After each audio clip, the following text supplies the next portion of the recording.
How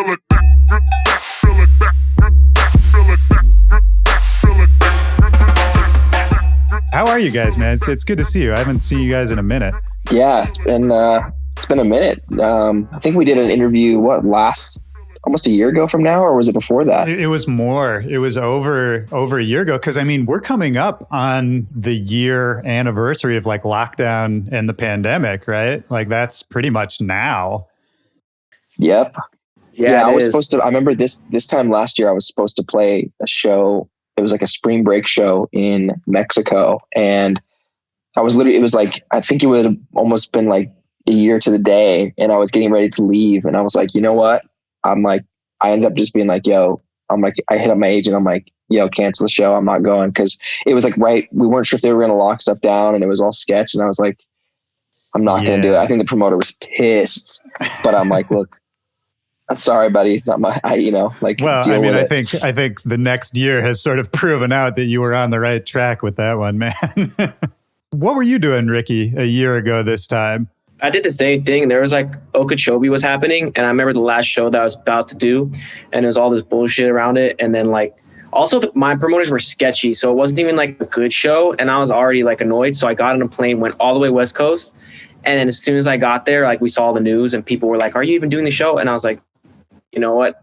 A, there's a fucking virus, and B, the promoters being sketchy. So I literally just landed and left again. Like I didn't even get my bags. I was like, yo, can I have a ticket right back instead of tomorrow? And they were like, yeah. And I just left.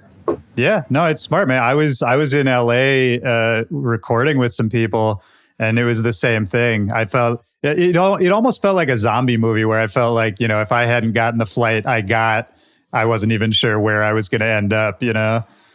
I think it's just weird thinking back to like, it's weird to me. Like, if everything was just be like, okay, everything's back to open tomorrow. Like, I almost feel like I would be like, what? Like, what's real life anymore? You know, like not like I'm not excited, but it's almost, I've become so used to this being our way of life that it would be such a shock to then have everything almost open again. It would almost feel weird. Yeah. I mean, I think we're all going to have to retrain our brains a little bit. Like I was thinking about, you know, okay, so vaccines are on the horizon. My parents got vaccinated. You know, hopefully we'll all get vaccinated within the next few months. And, you know, after that, then what will I be comfortable doing? You know, I think there is going to be sort of that weird, like, purgatory period where it's like, well, can we just go back to the way it was? What are we comfortable with now? I mean, okay, so here's a question for both of you. Say things go back to normal, whenever that's going to happen. Say things are back to normal. Is there anything that's going to be different in your lives, maybe permanently after this? Like for me, I'll give you an example. I was not a huge hand washer before this year. You know, I wash my hands after I use the bathroom or whatever, but I wasn't that religious about it. And now, as far as I can tell, the rest of my life, I think I'm going to be washing my hands all the time. That makes sense.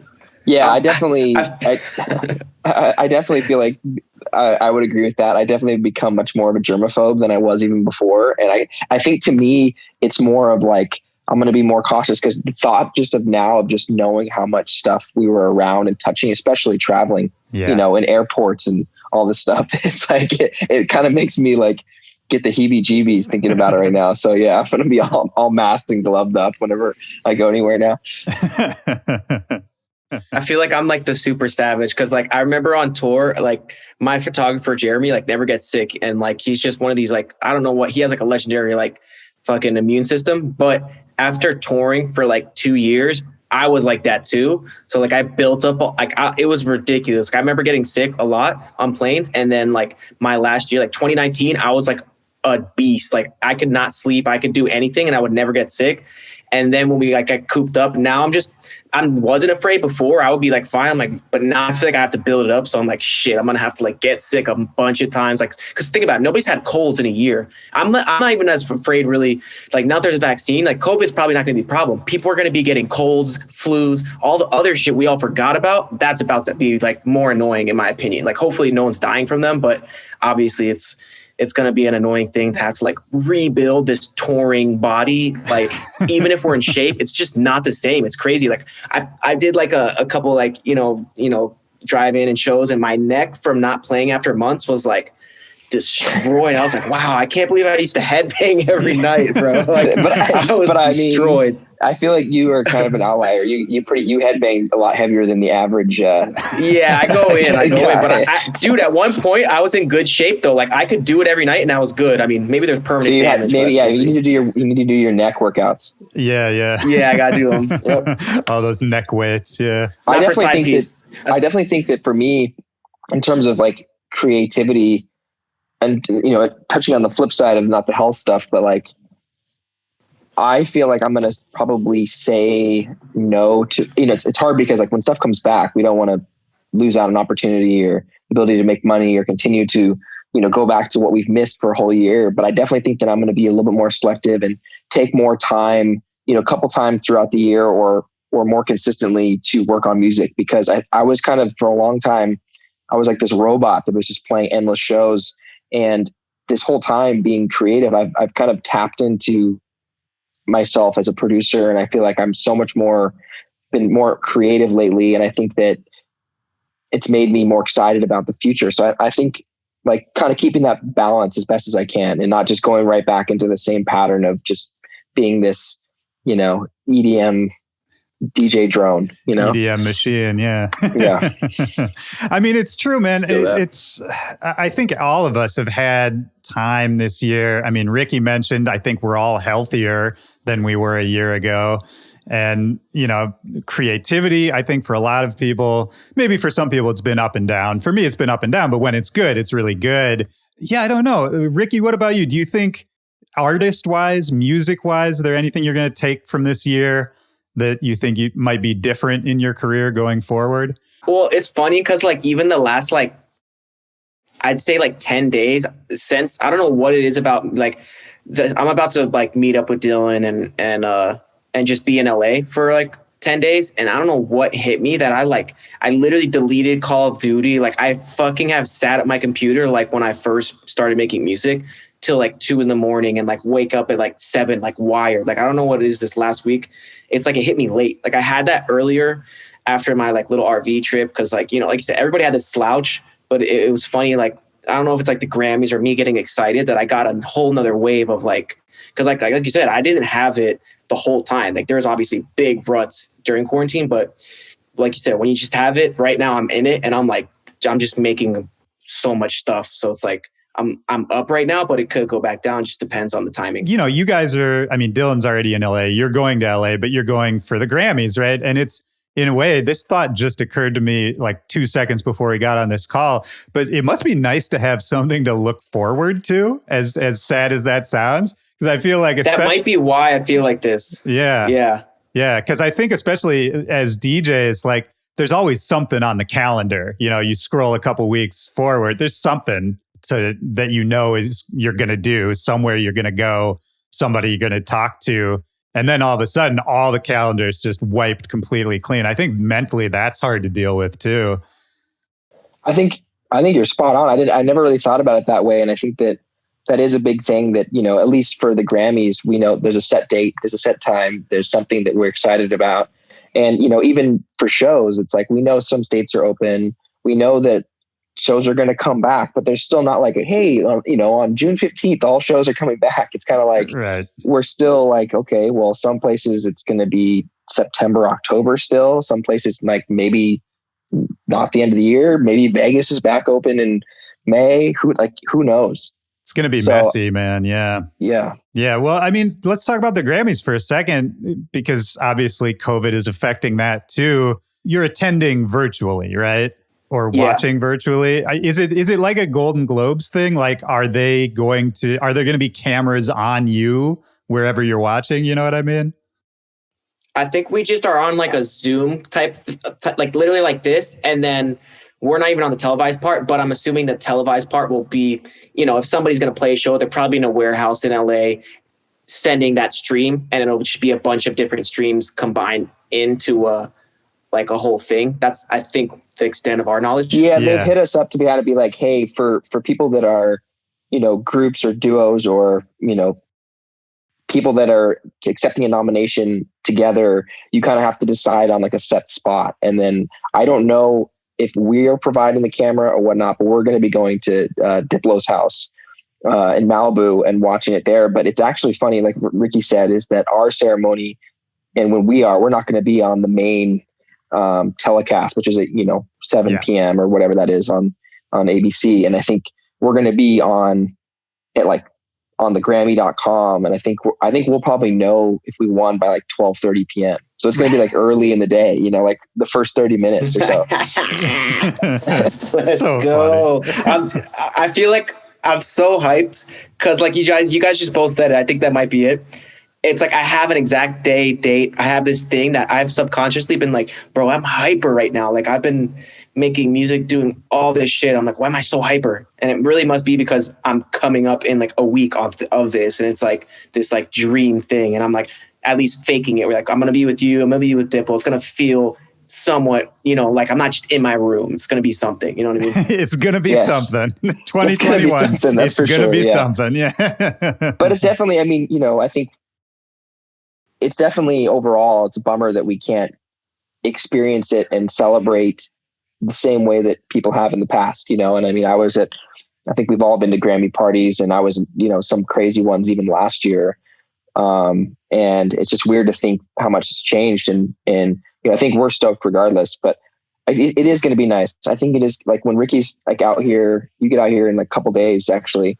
And then I think for us to like be in person and talk, work on music, kind of plan the week and, have all this cool stuff we're going to be doing it. We're really excited. So yeah, I can't believe it's almost here though. It's like, yeah, it's coming right up, babe.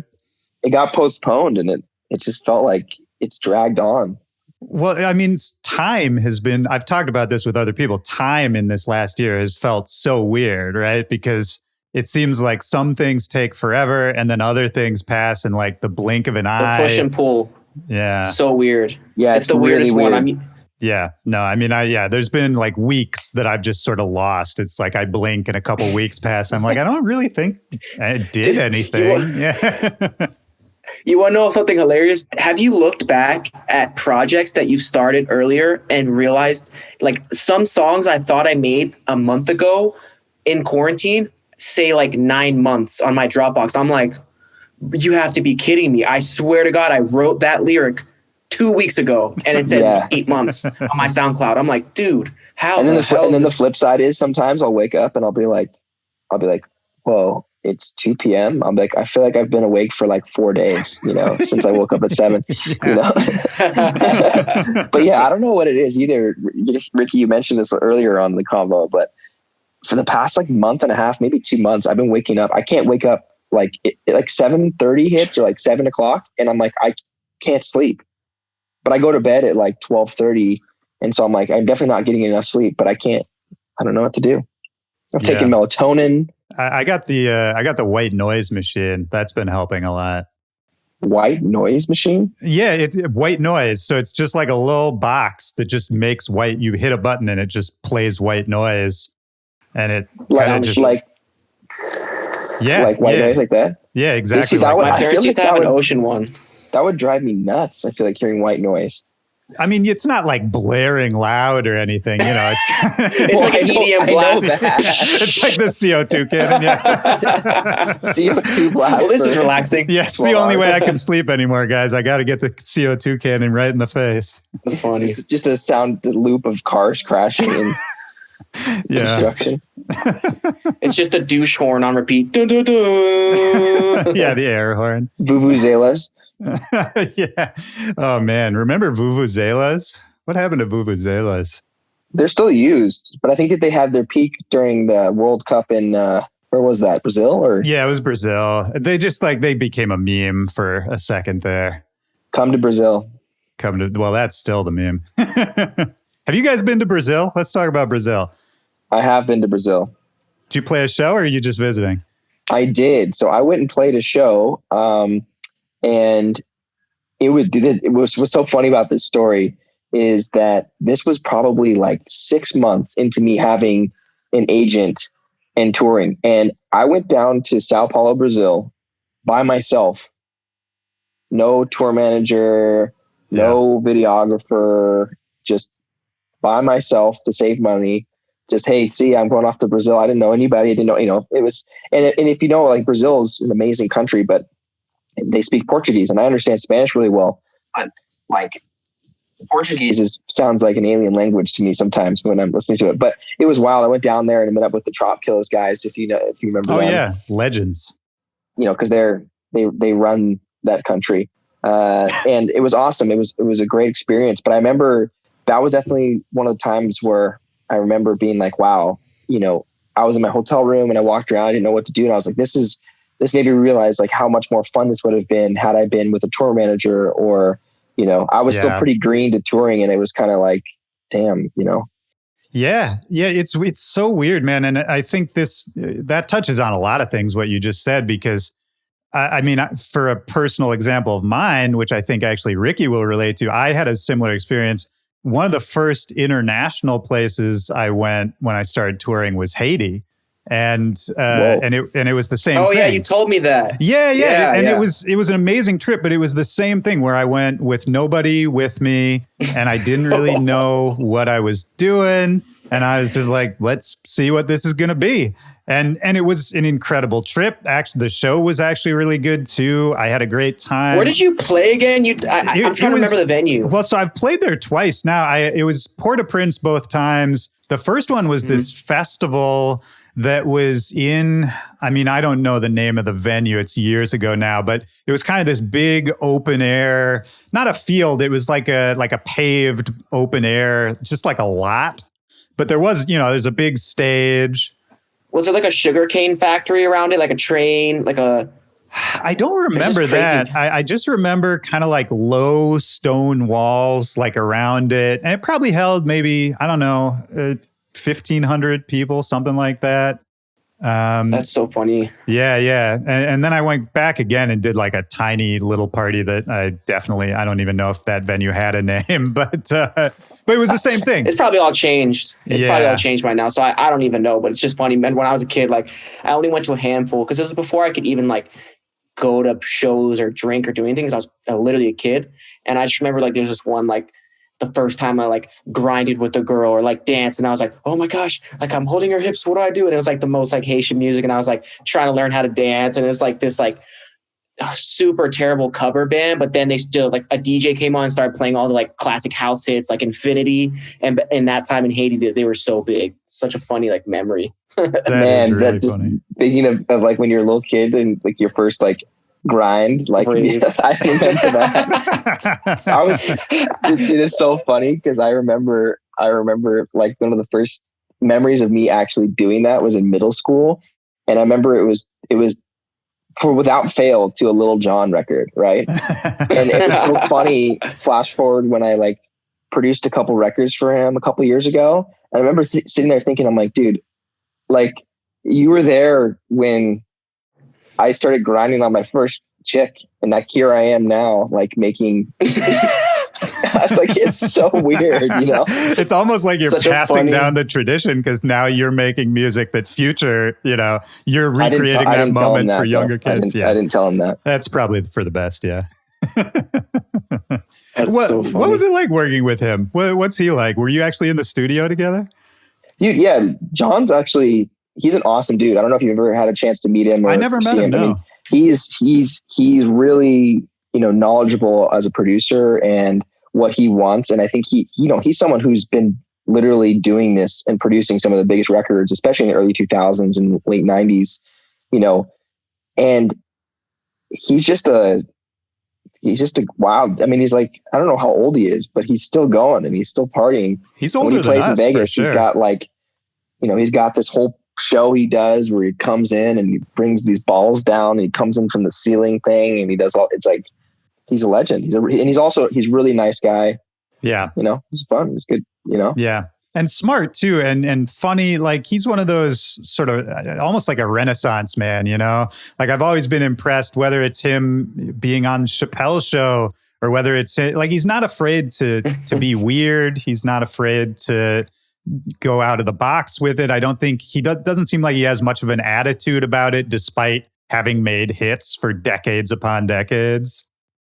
Well, I think what's been great when I worked with him, I remember specifically we were over at the near Santa Monica. There's Universal Music Group has like this whole compound, and they have all these different recording studios. And we were over there, and we were working on this stuff, and he would like come into my room while I'm working, and then he would go out to like another room. And so we had all these rooms set up at the time, working on a couple different records.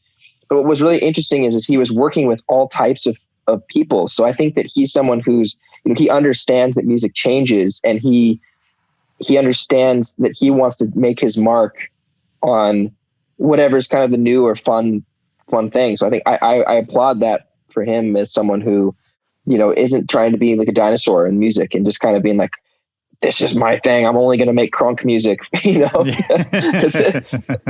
the classics. We all love crunk music, but I don't know if it's it had its time and day in the sun. Yeah, no, of course. I mean, it always comes and goes. And maybe that's a good way to talk about SIDEPIECE too, because obviously for both of you, this is a different... Oh yeah, that's what we're here for, huh? Yeah, ostensibly, but whatever.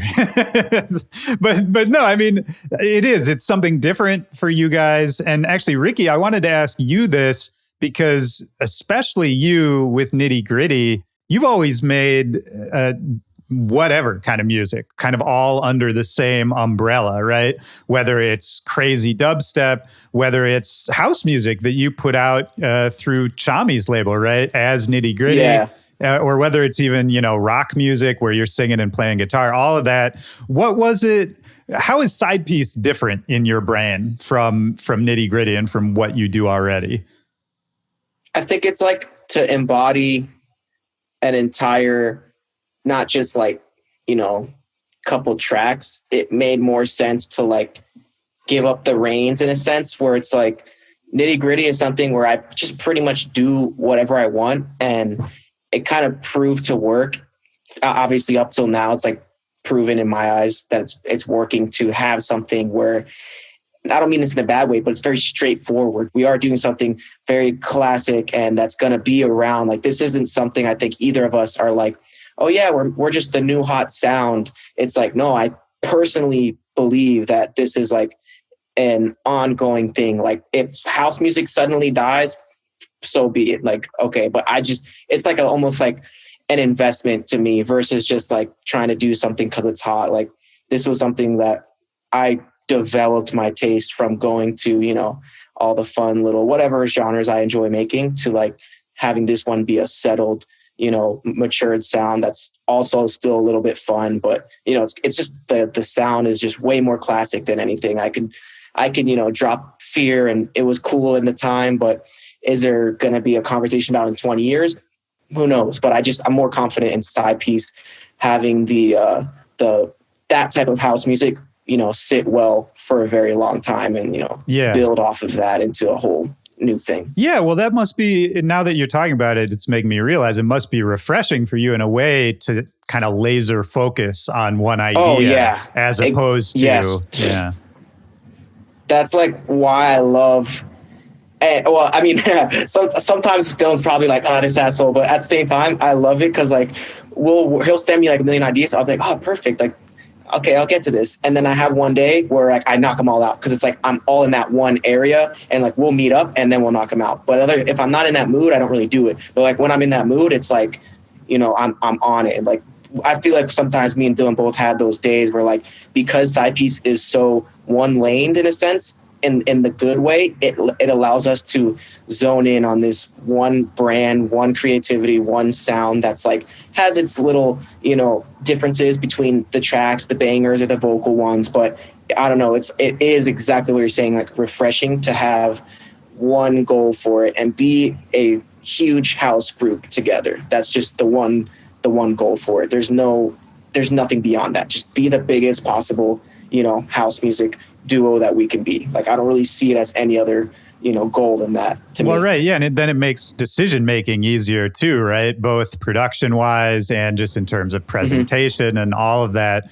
when you already sort of see the final product in your mind before anyone else does. Yeah, I think that's cool, man. And, you said if house music dies or whatever, so be it. I don't think you got to worry about that, Exactly. Yeah, that's my point. It's a stock. Like this shit is fucking, house music has been around since before any of us, I think exactly. It's going to outlive us. It'll be around long before or long after we're gone, I feel like. Yeah. Mm-hmm. Yeah, exactly. We're not going to be the first or last to do it. So it's kind of like a nice, enjoyable ride to be a part of something this legendary. You know what I mean? Well, right. Let's talk about house music for a second, because Dylan, I know you have always had a love for house music. And I know, like, even when you and I toured on that Brills tour all those years ago, I remember you and Ghastly for sound checks at those shows would just play deep house sets. And I still remember it very clearly. Like, it almost seemed like you guys were having as much, if not more fun doing those little sound checks than at the actual shows, what's your history with house music? Well, what's funny is that I think for me, I associate house music with how I came into the industry. And, I've touched on this before in a few different interviews, but when I was getting started, especially here in LA, I made the mistake, my own mistake, of thinking that I could just rise the ranks by, Sorry, Ricky got bored. Yeah. Ricky left. He doesn't like the story. Yeah. Basically me playing these shows in Hollywood and opening up these shows. And I thought, okay, I need to become a big DJ. I need to, go play all the biggest clubs when I should have been sitting home, producing. But the funny thing is that by doing that, I was opening up for all these big people. I opened up for Avicii one time. I opened up for, they don't remember that. They don't know who the hell I am. I'm just some random opener, at 10 p.m. or 9 p.m.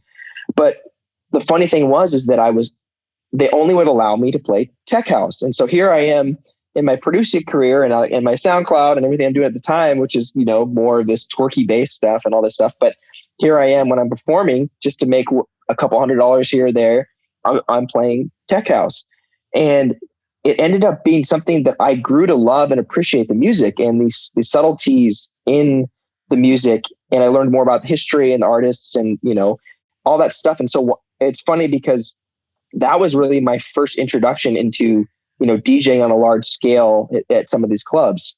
So for me, that's where my love of house came in from. And I always wanted to somehow produce, in this world. And obviously, like Ricky was saying, his career went, has all types of stuff. And I think that, in Party Favor, I wasn't quite as much of a rainbow of sounds, but I've done pretty much everything under the sun as well. And I think when he and I worked together, I was so excited because I'm like, hey, finally, this can come full circle for me. And I can focus on a project that I don't feel that I feel like can be in its own lane. It doesn't have to be like us trying to somehow, make a house record just because, it's popping right now or whatever. But I think, both he and I agree that we're in love with the music first and foremost, and we're excited for this project.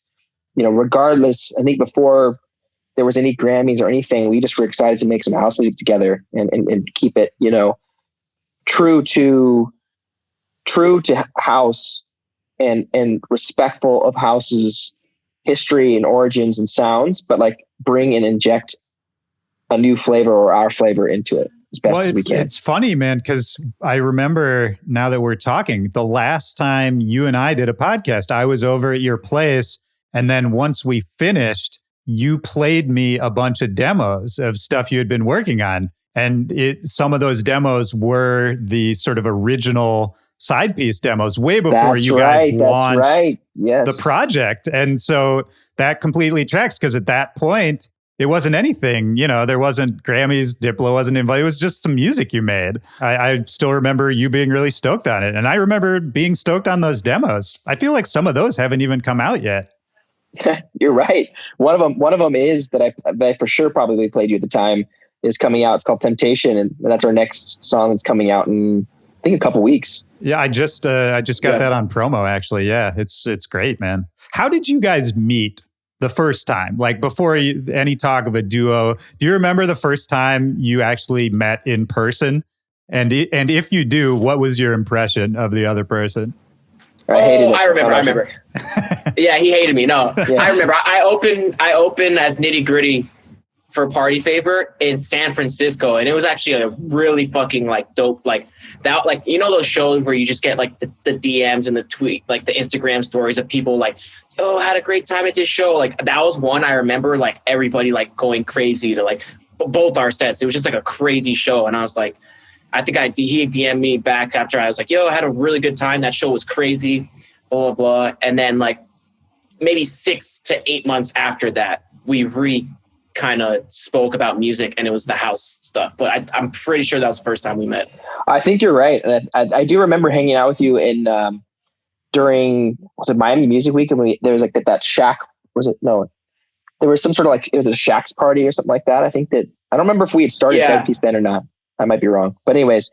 I think that was in between. Yeah. But it was funny. Yeah. We didn't have like a best friend relationship, or we weren't like, you know, it was just like, I knew and respected Ricky's music a lot, and I knew how talented he was as a producer. When I first texted him and kind of reached out to him via DMs, I don't remember exactly how. It was just kind of like, hey, I'm going to reach out and see if this guy's down to do something together, because, you know, rather than just trying to do a Party Favor Nitti Gritti thing, you know, trap or bass collab, I thought it'd be really fun to try something new, and, you know, here we are. What's the dynamic with you guys working together? I mean, do you approach projects in a similar way? Does it differ every time? Like, what are the strengths and weaknesses? Because I think both of you are capable of making a full song on your own, and you both work in lots of genres. So when you come together, what's the dynamic of that? I think you said it, like, it's usually not super different, but there's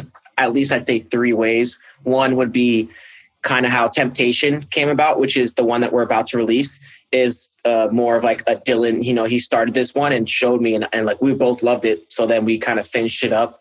And then On My Mind, for example, is one that like I started with Wes in Bali once, and then fast forward to putting it out as SIDEPIECE and finishing it up and getting it like perfect for our brand. And then same thing with Temptation. We just, from the beginning, we're like, hey, I got this little idea, you got this little idea.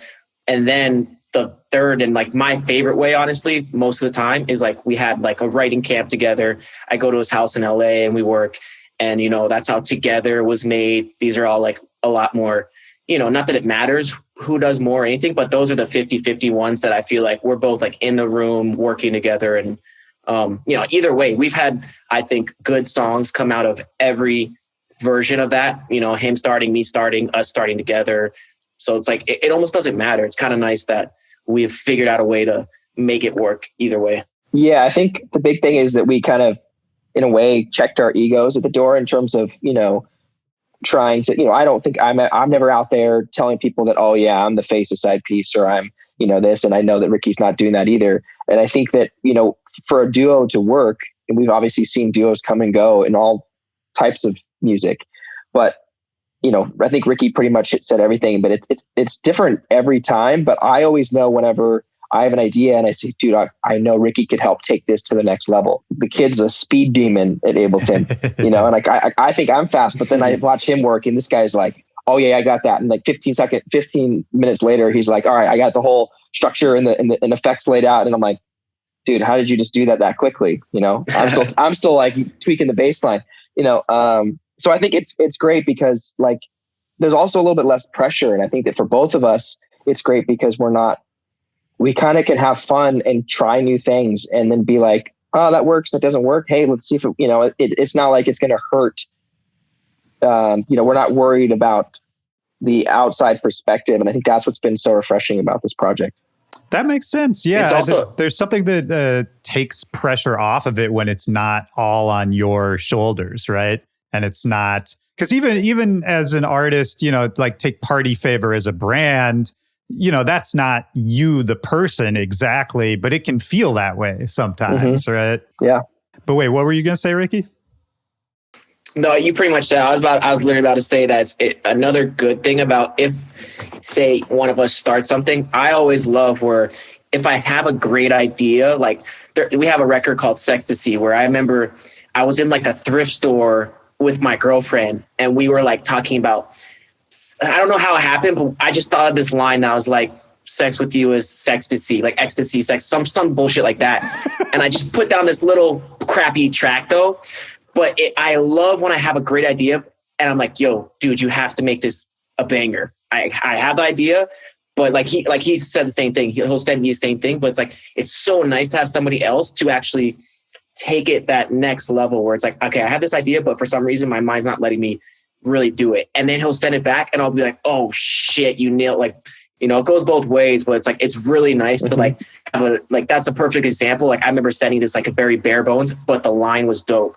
And then he sent it back. I was like, oh shit, like that's ridiculous. Like you nailed it. And that is like such a nice thing to not be, oh, I have to do everything myself. Like the teammate thing is actually really dope to have sometimes. Like I think, it works perfect because then you get, inspiration from both sides. It's like, like now that's a great example. He sent me something and I heard it and I'm like, I know exactly where I want this to go. But his initial idea and coming up with that line and the original, structure he sent me, it wouldn't have happened without that. So it's a great, way that works. And sometimes I'll have like a bass line and like a little sample and I'll be like, Ricky, like, I really think this is dope, but like, what do you think? And then he'll send me back something that's like he's fully fleshed it out, so it's really cool that way because, sometimes I know me personally, I'm bad about sometimes, working on something and then I'll leave it unfinished. So I think it's good to have us both back and forth because it kind of helps the projects get finished easier.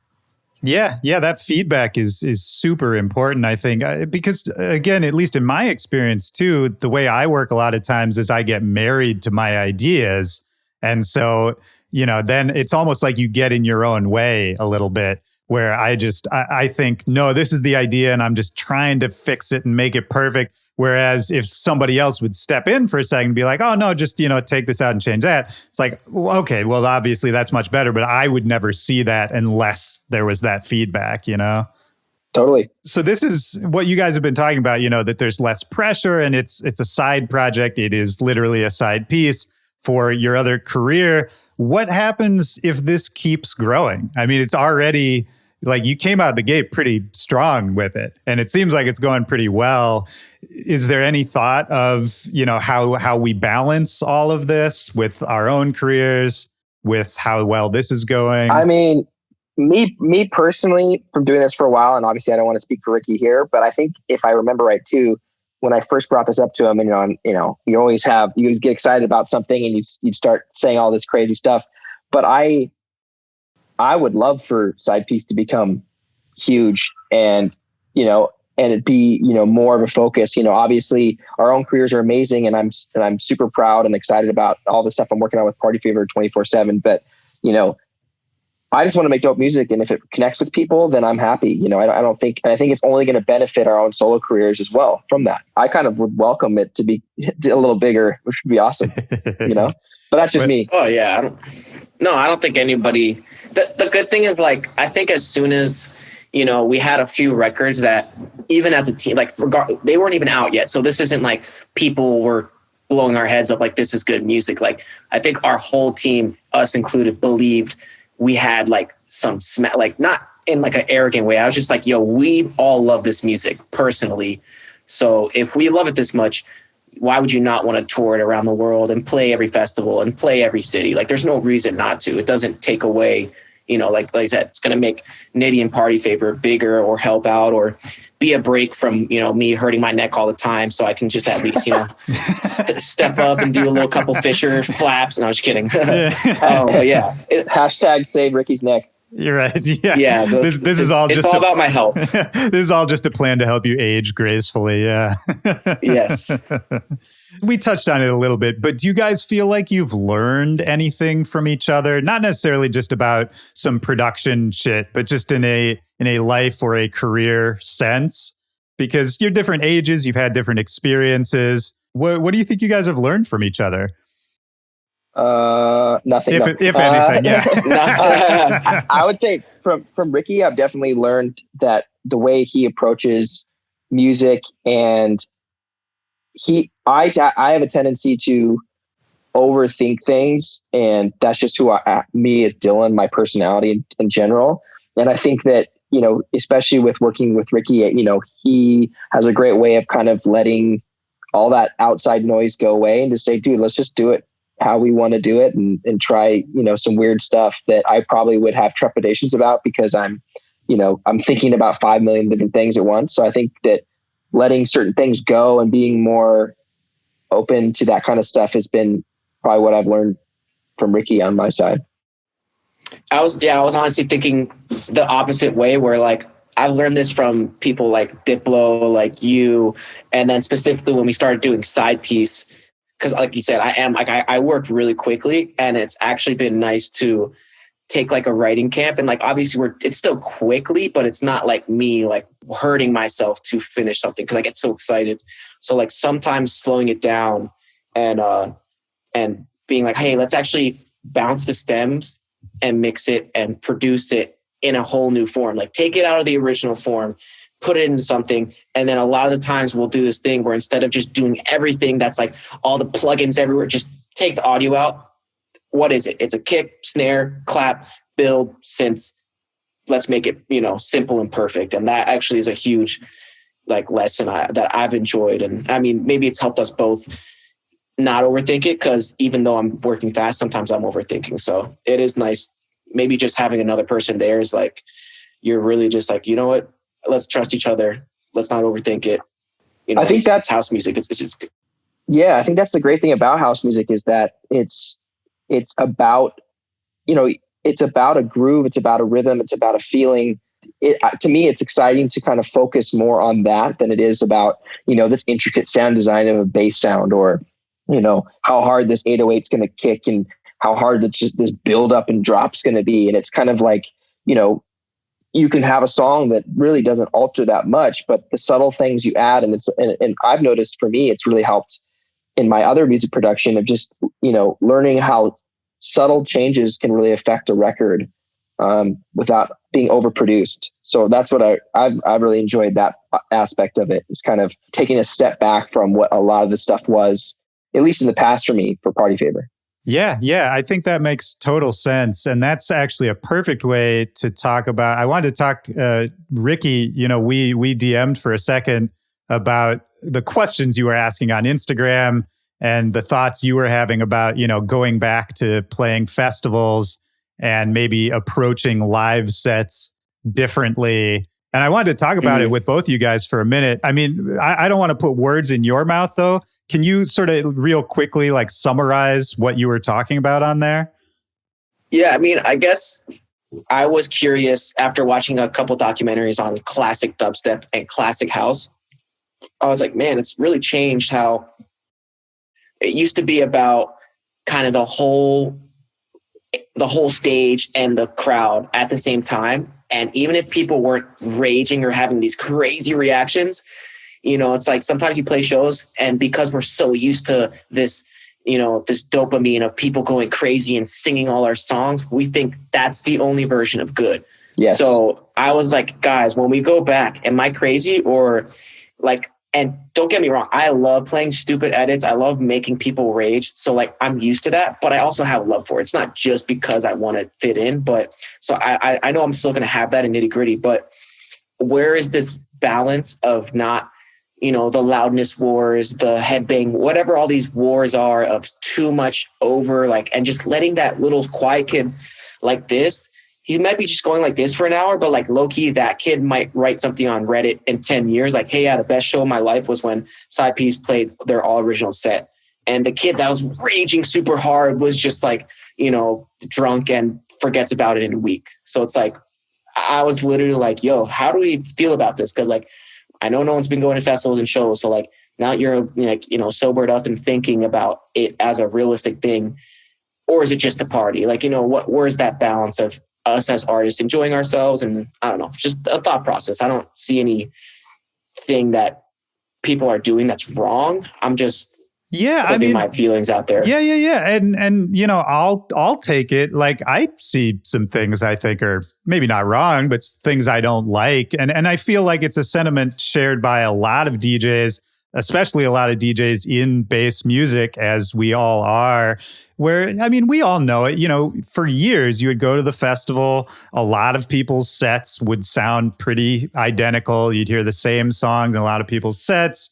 everyone's making edits with whatever the biggest rap song is at the time, all that kind of stuff. And it's piece by piece. There's nothing wrong with any of that. But, I guess my response to what you were putting out there is that I don't know if things are going to change, but I do feel like we as artists, and I mean, particularly like you guys who are both well established in the bass music world, and I think a lot of people look to you, I feel like there's room to sort of change what we're doing to a certain extent. I think it's just pressure, right? Like everybody else is playing these sets and you see the reactions they're getting. And then it's like, well, what do I have to do to beat that reaction? Right. Yeah. I mean, I think what Ricky touched on, which was great, is that you're looking for, and I mean, I'm guilty of it too. I mean, I remember many times where, I went into a set or, halfway through the set, I'm thinking, man, am I not doing well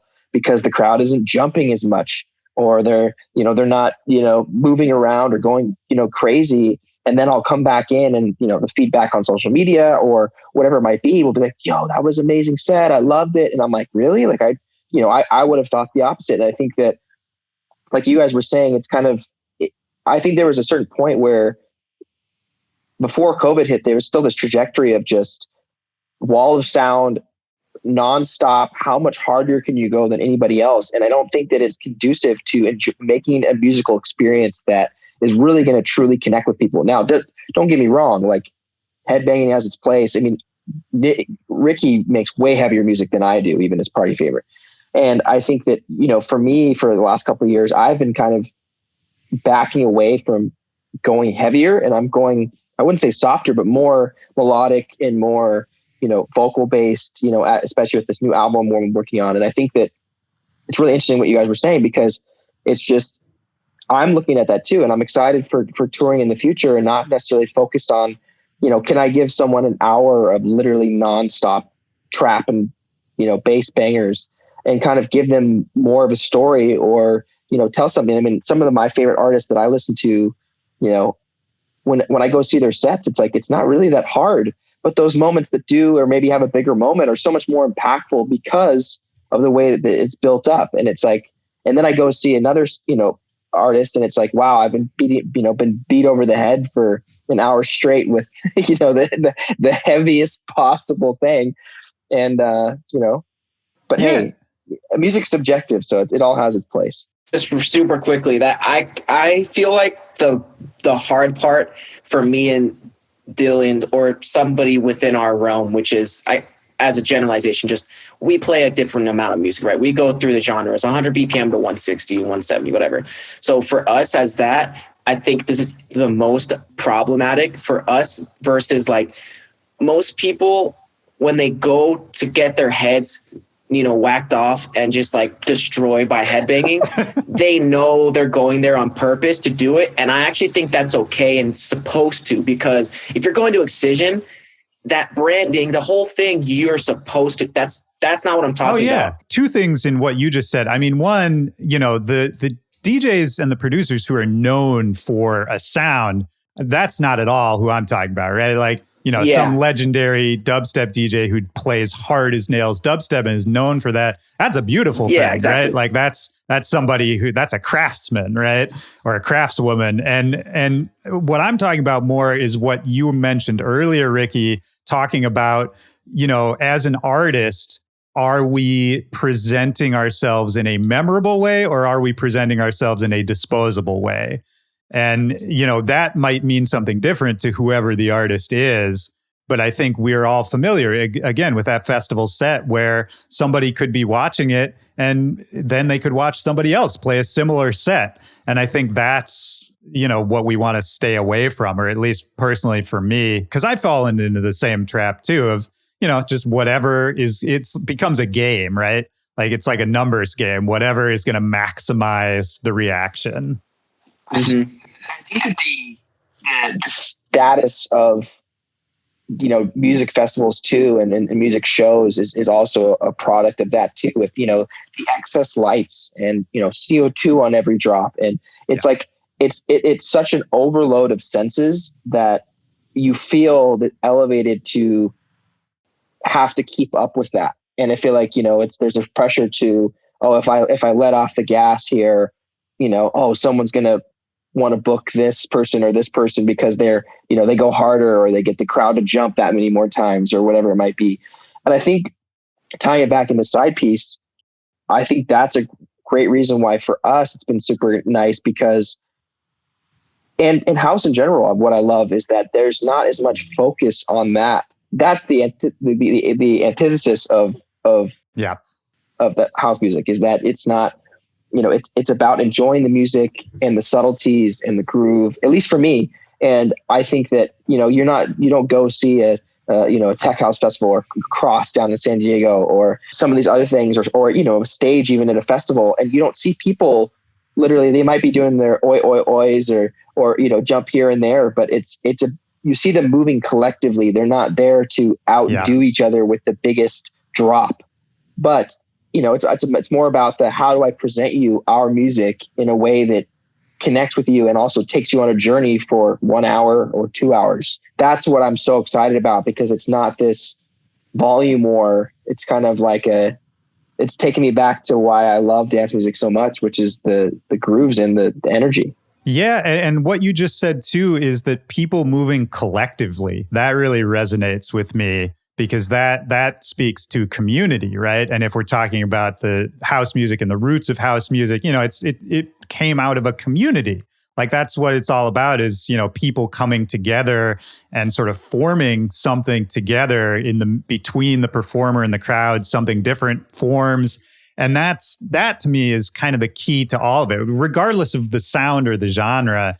I think I guess I'm just putting out a plea that I hope we see more of that and more artists trying to foster that. We'll wrap this up in a second, but I feel like we should tell some Diplo stories for a second, because obviously you guys are on the track with Diplo. We've all worked with Diplo in various ways, had various experiences with him. Ricky, you said you started this track with him in Bali? Yeah, we did like a writing camp. I remember I did a Major Lazer camp with him. I mean, I go to his house and work because the publishing and stuff. So I've already done that. But the Bali trip was super special just because I actually got to go there for the first time and, ride the mopeds around and go to the beach and, stay at this villa. But it's just funny that is the biggest song of that trip, because it's one of the least worked on. I literally just made this beat and he found that old vocal and I didn't even know what it was. We just threw it on there and he was like, all right, cool. And then just sat for I'd say a year, eight months, 6 to 8 months. And then that was one of the ones I showed Dylan when he showed me Temptation. And then we were just kind of yeah, this is great. And I was like, damn, I don't want to use this as Nitty Gritty. Let's use this as Side Piece. And not that we had to convince Diplo, but it was he definitely didn't want me to do it as Nitty Gritty either. Cause it's just not something where it really made sense. And just was such an OG house sound. It wasn't really, bass house or anything. Right. So, it was kind of a funny thing. That's my first real collaboration with Diplo, that is my project, cause I've done, Bad Bunny stuff with him or Major Lazer, but this is after 2 years of working with him, that was the first one that was actually a project that I got to release with him. So it's funny that first one did well. And I don't know, it was just Grammy out the gate, baby. Funny to remember, it was funny to remember sitting in this super tropical ass thing, just this is a cool song. No idea.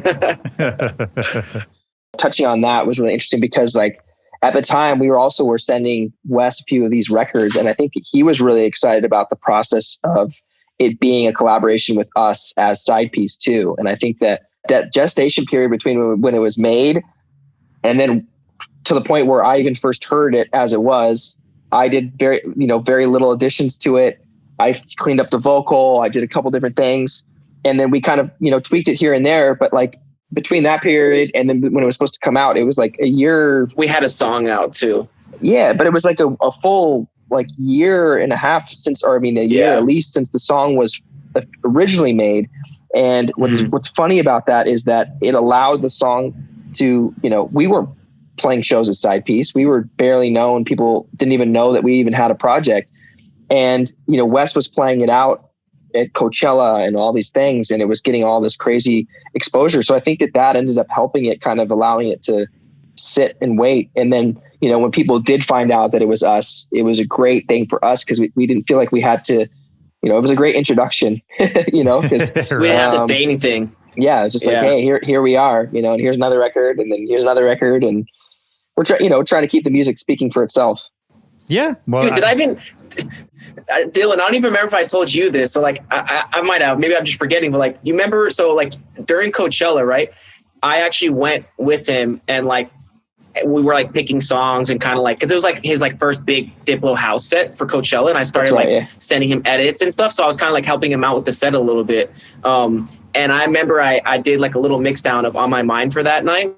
I was right behind. There's this like big video. Like the first person to basically put On My Mind on Twitter is Khalid. And there's this video of Khalid dancing. And I don't remember I ever told you, I was right behind him watching him do this. And I was like, oh my God, Khalid is going to blow the song up. I literally watched him like take an Instagram and then someone like tagged SIDEPIECE in it or something. I was like, yes, it's working. Like, let's go. Yeah. It was just it was a very lucky. I mean, I feel like the whole project has come together in that way, and not luck, but in the sense of that it was the right place at the right time for us to get together and start this. And the fact that Ricky had already had a couple tracks, I had already worked on some tracks, from years prior, and even almost like literally months before we even met the first time to talk about this. And it was just it was serendipitous in that sense. And so, I know we got off track from your original question. No, that's Willy. All right. That's all right. We can still tell a Diplo story or two. I mean, has he ever given you guys advice about what you're doing? Have you picked up anything from him in general? Because I mean, in my experience, I don't know. I sort of pick up things from like observing Wes, but then when you actually talk to him, it's like never actually about business, Yeah, I think that he's very.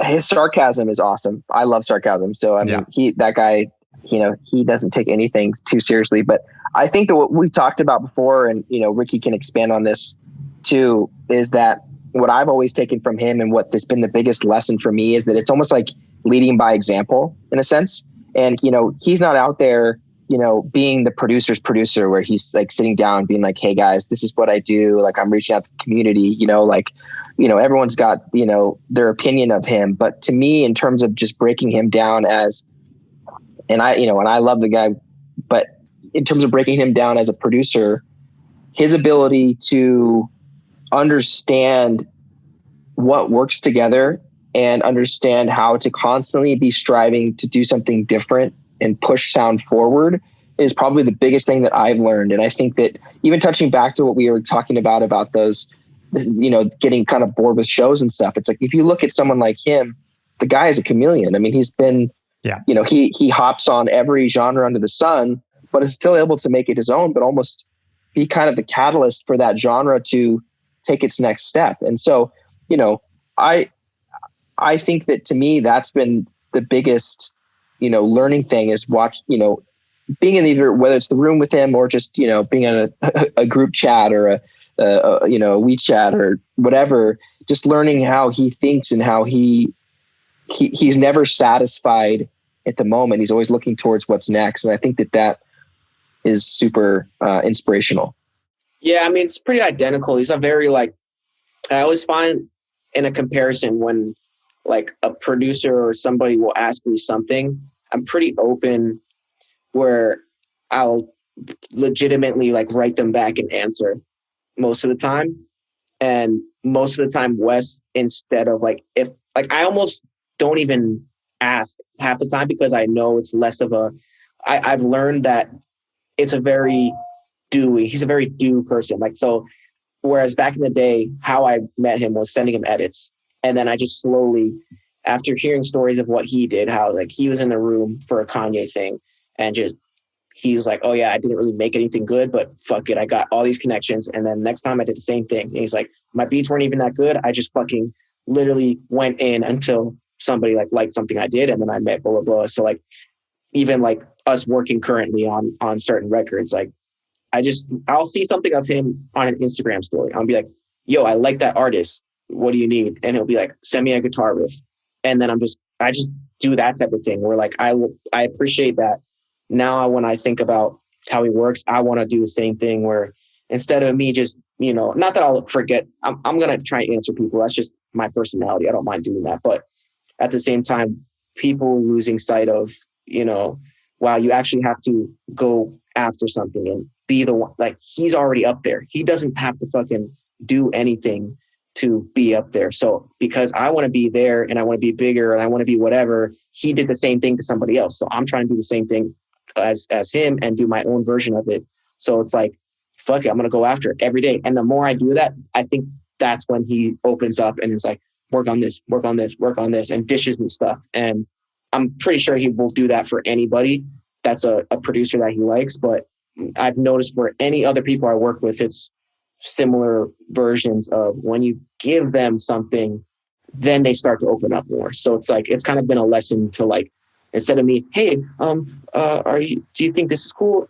Instead of that, like very direct. I saw you were in the studio with Rihanna. Is she working on dancehall? Here's 15 dancehall beats. You know what I mean? Like direct shit like that is what I think really works. Yeah, I think he understands that he as Diplo is the sum of a lot of parts. And I think that he understands that being the ringleader, putting those pieces together is the most valuable thing. And I think that it's super inspiring to me. And I mean, obviously early on in my career, I signed a couple records to Matt Decent, and, being a part of that family and being a part of a group of artists who, he helped curate, that are all some of the people that I looked up to at the time and still, consider, some of the most talented people in the industry. That's definitely one of the biggest things. And I think the other thing is just watching him DJ is that he can do any room, anywhere in the world. It doesn't matter what it's for. And I think going back to what we were saying is like, he's one of the first people I remember talking about what we were talking about earlier about kind of not going for the bangers. Like I very rarely anymore do I see him playing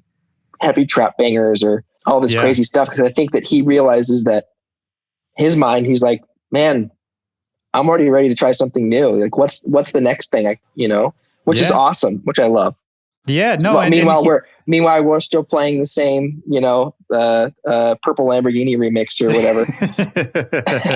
Yeah, well, I mean, before any of that, we got to keep it fun for ourselves, whatever that means. But I remember I had a conversation with him a long time ago, years and years ago. We were just walking down the street, and he was talking about that, exactly what you were talking about. Of like, he's like, yeah, I kind of see, all these people doing these same sets. And then he listed off a couple people who are maybe doing something cool. And it's that to me is part of it too, right? He's still engaged. He's still paying attention to what everyone's doing. Still really interested in new sounds and where the sound is heading. And Ricky, what you said too, I wanted to highlight for a second, because I think that's really good advice, not just for somebody on a Diplo level, but even for new artists, maybe somebody who's listening to this. Is, how do you get involved? How do you end up working with a Diplo? How do you become a Diplo? All of it, at the end, it's really just doing it, right? It's sort of jumping in and making a bunch of stuff, showing it to people. If they don't like it, you keep making stuff, as opposed to the way a lot of people think. And I thought this way when I was younger too, of just like, oh, if I just got to talk to somebody. Maybe if I email this person enough times, or maybe if I meet this person who knows that person, I can talk to, which all of that, none of that matters, right? Like the only thing that matters at the end of the day is the work. There's no song in the email. It's an empty email. Like, why the hell am I going to read, hey, my name is blah, blah, from da-da-da, and I was wondering if you want to work. Like, well, I'm not wondering that. Send me the song, and then I'll wonder. You know what I mean? Like that's exactly like we've all got those emails. I used to send them. Oh yeah, I got a hilarious. I think I got the same story on our last podcast where there's this DJ called Big Fish Recordings, Lazy Rich. Oh yeah. Shout out to Lazy Rich. Right. So like electro house, and I'm such an asshole. Like I have nothing against the guy, but I remember sending this email just to get a reaction, and it worked. And I said, yo, give me a chance on the label and I'll make a song better than you. He just replies, LOL. And I'm like thinking back to like how idiotic, but I still get those emails today, but I don't get mad at them because I'm like, you know what? I've been there where I just said the dumbest shit to get a reaction instead of sending a song. And I think something you touched on too, Ricky, which was really good that stood out to me earlier, was that when you're saying you reached out, instead of saying, hey, can you sign this record? How can you help me? You're saying, how can I help you? And by doing that, you're offering yourself in a selfless way, but you're also saying, hey, look, I'm willing to put in the work to get to where I need to go. And I think a lot of times with how things are today and how I see people act, and, it's product of all types of things. And I'm not by any means, I'm trying to be a high horse here, but there's a lot of what can you do for me activity all the time. And I think what you said was perfect, because it's like a, how can I help you? How can I be of assistance, or how can I help achieve this thing? And, hey, here's my skill set. I would love to help you do this, or whatever it might be. And it's not going to work every scenario, but I think that allowing yourself to say, hey, I'm going to put myself on the back burner for a moment and help something bigger than me. But then that'll also in turn then help me and gain me respect within the industry, I think it puts a soft spot. So as I'm laughing in my head, but like when I feel like, especially for Diplo, like when I text him exactly that type of thing, he'll react, because it just he'll just be like, oh, I don't give a fuck. Like, I'm going to be a hard ass about everything. And then when you say, oh shit, okay, let me send you something, he'll just soften up really quick and be like, all right, fine, send it to me. Versus like, yo, bro, check out my new edit. Can you put this on your Diplo's Radio XM 3000.1 radio station? And he'll be like, he's just not going to answer. You know what I mean? So it's like, definitely it opens people up to be like, all right, I'll think of, it's just for anybody. Yeah. It's what can I offer? It's the biggest thing. Yeah. What can I offer? And not looking, and even if you get into that relationship, even if they accept what you're offering, even then don't ask for shit. Right. Like it's the same way as being friends with somebody, like in a friendship, that's just not how it works. In human relationships, it's just, you do stuff for your friends because you love your friends or your partner or whoever. It's not because they did something for you. Yep. I think you can wear people down over time, where like, at least in this case, like I said, it was the first collaboration I'd done, even though I worked with him for 2 years. I think because I never annoyed him or never did anything, like it was like finally the opportunity for him to, in a sense, pay me back for those times. Not really like that. I'm just using a phrase where like, oh, I know what you mean. He's done these things for me and never really asked much from me. So this one makes sense. Here's the one. And I feel like if we're speaking like realistically, I feel like we got very blessed and lucky to have the first best possible version of, I'm glad I didn't take a Nitti Gritti Diplo collab. You know what I mean? I'm very happy it's a SIDEPIECE collab. Me and Dylan are both happy about that. So it's like, those type of things are long processes. I would have never thought my, song as a side project would be the one that would, really start to blow shit out of the water right now. So I mean, that type of patience is very key. And I think we're both, excited about that.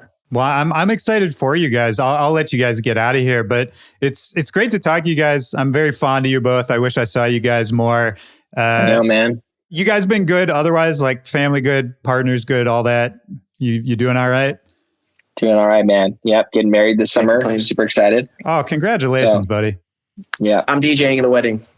Yeah, he is. Yeah. He's paying me a lot of money because of the Grammys. I'm worth more.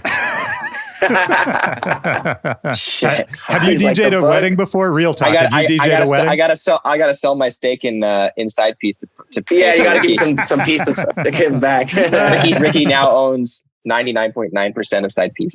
Yeah. No, real talk though, Ricky. Have you DJ'd a wedding before?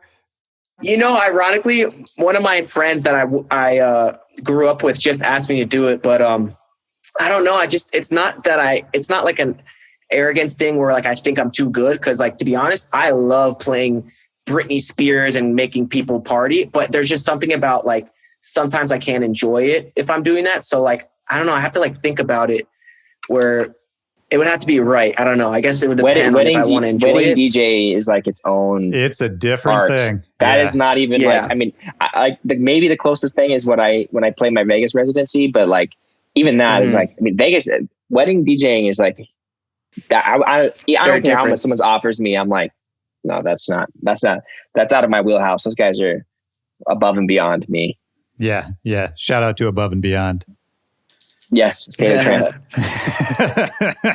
Just drop that on the wedding mix. Yeah, exactly. Well, yeah, this has been great. Is there anything else we didn't cover? Anything else you got the new single coming out? Anything else you want to let people know you're working on? Yeah, we got Your hair looks nice. Oh, thanks, buddy. Your hair does look nice. I'm trying. I've been whole pandemic self-cuts. Hey. Wow, you got your fresh fade down. Real nice. I'm trying, man. Yeah. Yeah, I mean, I think we pretty much touched on everything. I think we have we have so much records. What's funny about this project is we probably have like 8 records that are just ready to go whenever. And we're kind of talking with different labels and kind of getting all that release, figured out. But expect lots and lots of music from us this year and beyond. And we're here to stay until we have like a public, fight and then we break up in a really dramatic way, and then we get more famous and we get back together. Exactly. Yeah. So that's the plan right now, is to have a big breakup and then, come back for a final reunion. Yeah. Well, reunion tour. Well, I'm personally really excited for the Sidepiece reunion tour. I think that's going to be great.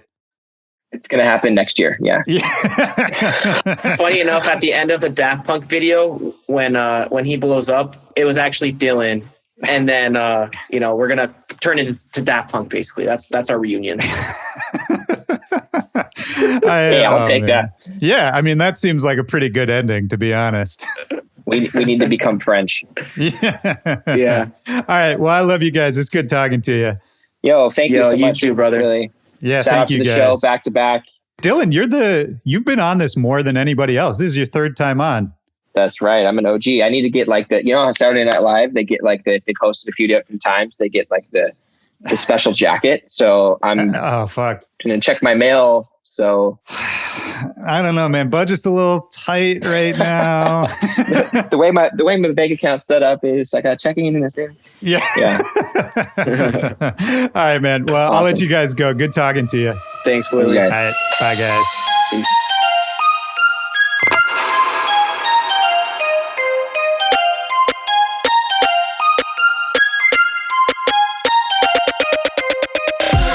All right, that's the show. Shout out to Sidepiece. Shout out to Nitti Gritti, to Party Favor. Thank you for coming back on. I love you guys. For everybody out there listening, I hope you enjoyed that as much as I did.